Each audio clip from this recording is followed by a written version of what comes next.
Hello everyone and welcome to the European Grand Prix. Today we are off to the Nurburgring Grand Prix track. It's a slightly different variant from the one we see today, but it's still a great circuit to go to, especially because of the green hell's real history. But without further ado, I want to hand you over to the commentator. Just before the free practice session begins, let's take a quick look at the Drivers' Championship. Mika Häkkinen is running away with the Drivers' Championship. Schumacher, second. David Coulthard, third. Well, that covers the drivers. Let's take a quick look at the constructors next. McLaren are running away with the Constructors' Championship. Ferrari are second. Williams are third.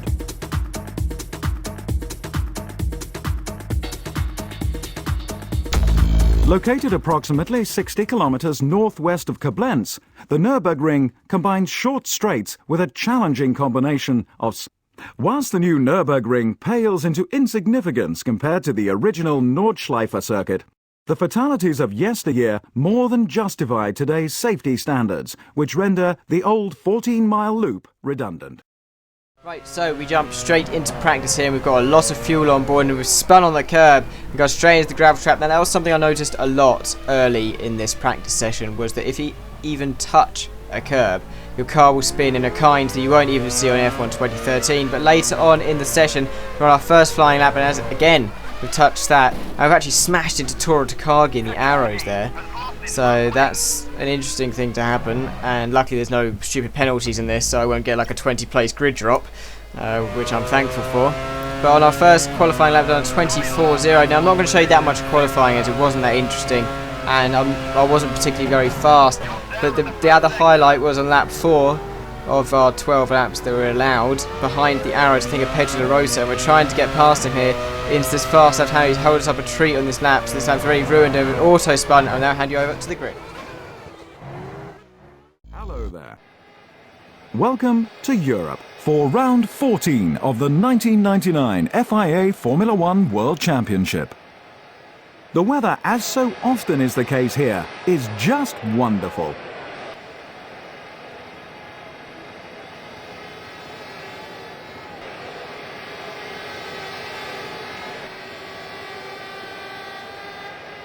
Michael Schumacher first. Mika Häkkinen second. David Coulthard third. Ralf Schumacher just got the edge over his teammate. He starts from fourth. Rubens Barrichello fared the same as his championship rival. He starts alongside in fifth. The Williams driver performed brilliantly in qualifying to line up sixth. Heinz-Harald Frentzen seventh. Hill 8th, Trulli 9th, Jacques Villeneuve 10th, Johnny Herbert 11th, Eddie Irvine 12th, Giancarlo Fisichella 13th, Olivier Panis 14th, Wirtz 15th, Ricardo Zonta 16th, Alesi 17th, Pedro de la Rosa 18th, Pedro Diniz, 19th. Luca Badoa, 20th. Genet, 21st. Toro Takagi, 22nd. Right, so we start in 6th place, a decent starting position here at the Nürburgring. We have the lights here at Germany. And we're starting next to our championship rival, but he's already got a better start, and Frentzen is past us. The launch control not getting us a great start, but at least it hasn't ended in contact. So we're going down the inside of Frentzen. Can we have Barrichello? No, he closes the door, and we are in 6th place. We're doing the half and half pit strategy again, because I feel that's the best for me. But we're looking at Rubens Barrichello, maybe into the next corner around the outside. Nope, there's no space there. Maybe down the inside into the next corner. Where we have Rubens Barrichello, which is important for our championship. But maybe now we'll look at Ralf Schumacher into the hairpin, because it is the first lap. The AI is a bit weird, so let's try down the inside. We are going to and there's a tiny space there. We're side by side with Ralf Schumacher around this hairpin. Can we get him out of the acceleration zone? No, he's got better acceleration around the outside, but maybe with a little bit of slipstream we can go down the inside into this fast left-hander. And no, but now we're looking at a replay of the start, and you can see that I got a poor start, and I stuck to the right-hand side, hoping that no one would smash into my rear wing like they did all that time ago in Brazil. I'm still very thoughtful of that on the starts. You can see there I nearly had to look at Rubens Barrichello in the first corner, but I couldn't, and you can see that Michael Schumacher is romping away at the front, and the whole grid, of course, is following Eddie Irvine, yet again doing an abysmal job for Ferrari. But we looked down the inside of Rubens Barrichello, and that was a pretty easy move in the end. He didn't actually fight us that much. He was too busy looking at Ralf Schumacher. But then it was kind of a lunge, this, I must admit, going down the inside of Ralf Schumacher. A really late move. And we went side by side round the hairpin. He got better acceleration out of the hairpin. And then I tried to have a go at him into the fast left-hander, but that was just impossible because he had the better line and everything. So he was through. And that's us up into 6th place on the start, so that's an okay job, no contact, which is the most important thing.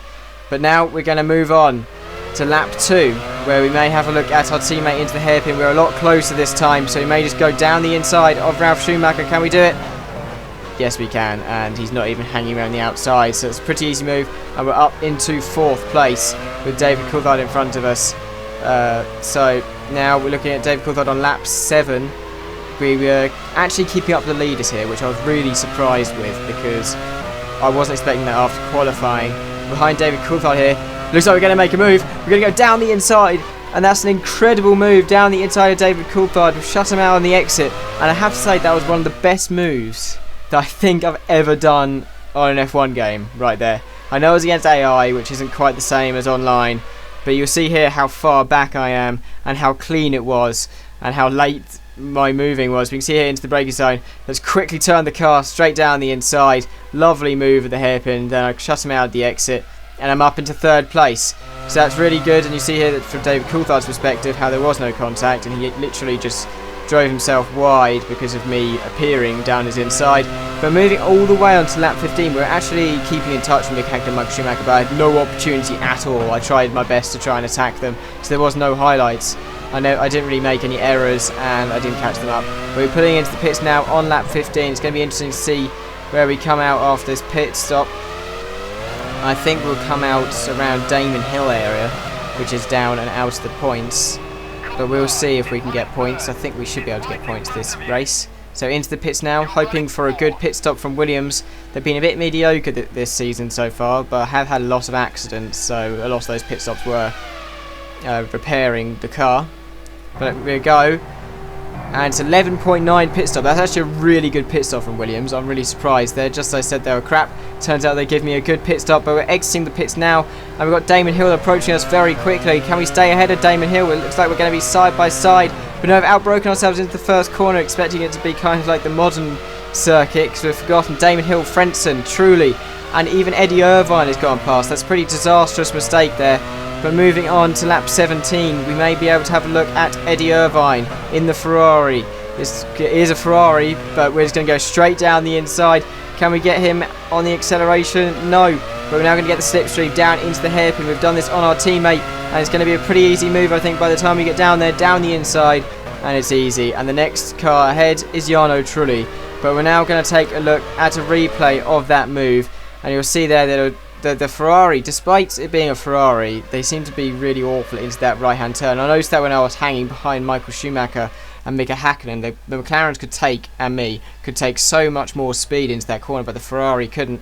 But I just went straight down the inside of Eddie Irvine, as you can see, and that was an easy move. But moving on to lap 18, and we may have a look at Jarno Trulli into the hairpin, but no, he moves to the inside, kind of dummies to the inside, so I give up on the move. And we're right behind him, literally all over his gearbox. But we're going up the hill. Can we get him into the left-hander? We're side by side with Jarno Trulli, and we have got him into the left-hander. See, that was a pretty good move as well, I have to say. Really high speed, and a corner you don't usually pass at, but I had the momentum because of the slipstream. A little bit of contact because I was trying to force my way into a better line for this corner so I don't auto spin off. But you can see there that I'm ahead of Jarno Trulli, and we've now got the two Jordans ahead of us of Frentzen and Hill. And yet again, we can't look down the inside at the hairpin. But we may be looking at the Jordan up the hill into the fast left hand like we did on Jarno Trulli. Can we get him? We've got the momentum. but it looks like he's kept it. Yes, he has, but we're close enough to get the slipstream maybe into the next corner. So let's go down the inside again. We're side by side with Heinz-Harald Frentzen. Can we get him then into the right-hander at the end of Sector 2? No, he keeps the position, and we don't actually get another opportunity until the next lap. It's the same corner where we're going side by side again, but this time he's staying there. He's gone a little bit on the grass. We've gone a little bit wide as well. Bit of opposite lock at high speed there. We're now going down the inside into this left-hander, and we have got Heinz-Harald Frentzen. So that was a pretty good move in the end as well. So that's 3 good moves already in this Grand Prix. But you can see he just went wide, then I went wide, and actually had an opposite lock moment. Very lucky not to spin off there. But you can see I just went straight down the inside. He actually went on the grass there. The AI seems to do that occasionally, which kind of hampers their own performance. But it's okay. But you can see here down the inside of Damon Hill on lap 21 for a really simple move up into 6th place. Now what was interesting is that I had Rubens Barrichello and my teammate ahead of me. But on lap 26, my teammate actually pitted. I have no idea why he pitted. I think it may have been fuel related, because that moved us up into 5th place, which is good in terms of beating our teammate. Not good in terms of beating Rubens Barrichello, though. And not much else happened in this race. I mean, of course, we have past back markers, but you'll see here at the bottom a bit of footage of what happened to Heinz-Harald Frentzen. He was sitting behind me in 6th for a long time, but the Minardi just cut him up there. I think of Luca Badoa, and that's him out of the points, and Ed Irvine actually gets a point. But we're coming around the last corner, and we're going to get 5th place this Grand Prix, so it's decent to get points and finish the race. This track wasn't one that was going to suit our car, but I think we've done a good job today to finish 5th place, only 8 seconds behind Rubens Barrichello in the end. So I think we can be proud of that. And the McLaren's getting a 1-2, so McLaren are absolutely running away with the constructors. There's only 2 races left after this, which is Malaysia and then Japan. So I'm pretty sure they've already won it. I'm pretty sure Mika Häkkinen's already won it. But we just need to work on beating our teammate and maybe even having a look at Rubens Barrichello. Of course, that's going to be difficult because there's only 2 races left, and Sepang doesn't really look like a track which would suit our car, and either does Japan really. So it's going to be a real push for us to beat Rubens Barrichello, but of course I will try my best, like I do at every single Grand Prix, except for maybe Brazil, because I kind of got fed up of having my rear wing hit off. But yep, so Häkkinen wins yet another race, and I think he's already won the championship. Now I hand you over to the results. That was an absolutely breathtaking European Grand Prix. Here are the final results.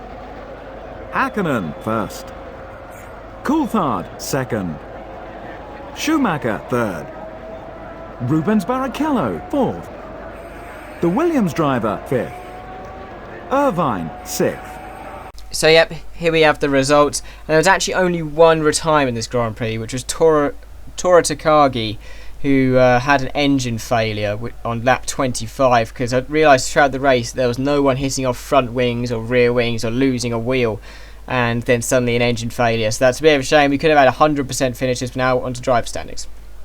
With the results confirmed, it's high time we updated the Drivers' Championship. Mika Häkkinen extends his lead at the top of the Drivers' Championship. Yep, so I'm pretty sure Häkkinen's already won, but you can see there that we are 10 points behind Rubens Barrichello, which is a whole win away. So that's going to be really difficult to catch him up. We've made a little bit of a distance over our teammate, so we're 4 points ahead of him, and he's our main rival for the rest of the season. McLaren increase their lead at the top of the Constructors' Championship.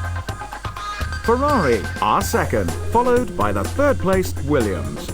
I'm pretty sure that we've got 3rd place in the bag now for the last 2 races, and Ferrari is within reach, so that's what me and Ralph should be pushing for. Hopefully Ralph doesn't do a bad job like he did today at the Nurburgring, but I really hope you enjoy this video. I'd really like it if it hit 40 likes, and next race is Malaysia, yes, the Sepang International Circuit, and I will see you there. Goodbye.